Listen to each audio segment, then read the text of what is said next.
The loss of the Dragon gas deal is nothing to celebrate, according to Chief Secretary and political leader of the TPP, Farley Augustine.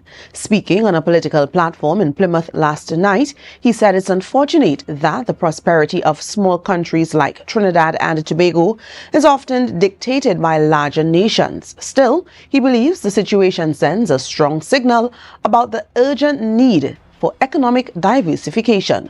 More in this story from Kandace Jackson. Chief Secretary and TPP political leader Farley Augustine said now is not the time to blame any government for the failure of the Dragon gas deal with Venezuela. And it is so unfortunate that for us, we live in a part of the world where other countries bigger than we are, can actually determine our prosperity and our future.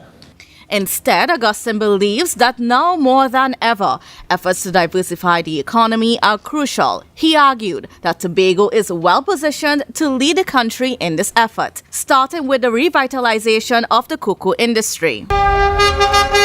It is no secret that other countries and companies purchase our cocoa to mix with commodity grade cocoa so that it will get that rich flavor that we have.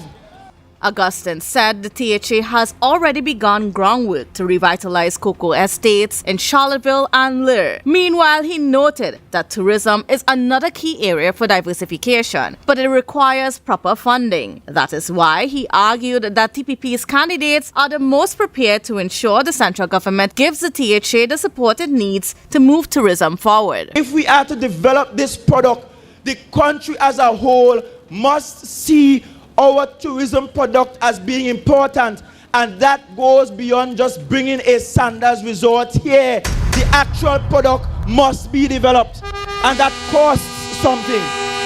The Chief Secretary reiterated his support for Sandals and expressed optimism, noting that their second attempt at investing in Tobago appears to be more collaborative than the previous one. He also stressed the need to attract more foreign direct investment. However, he pointed out that this remains challenging as long as the Land License Act is still in effect.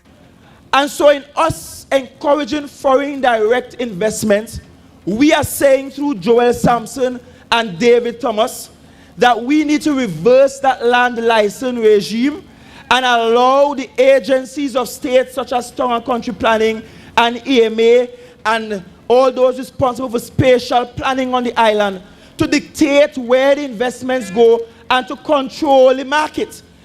Augustine said it is time the country acknowledges the consequences of continually relying on the energy sector for economic prosperity and begins to consider how Tobago can be supported in driving diversification. Kandace Jackson, Tobago Updates, Television News.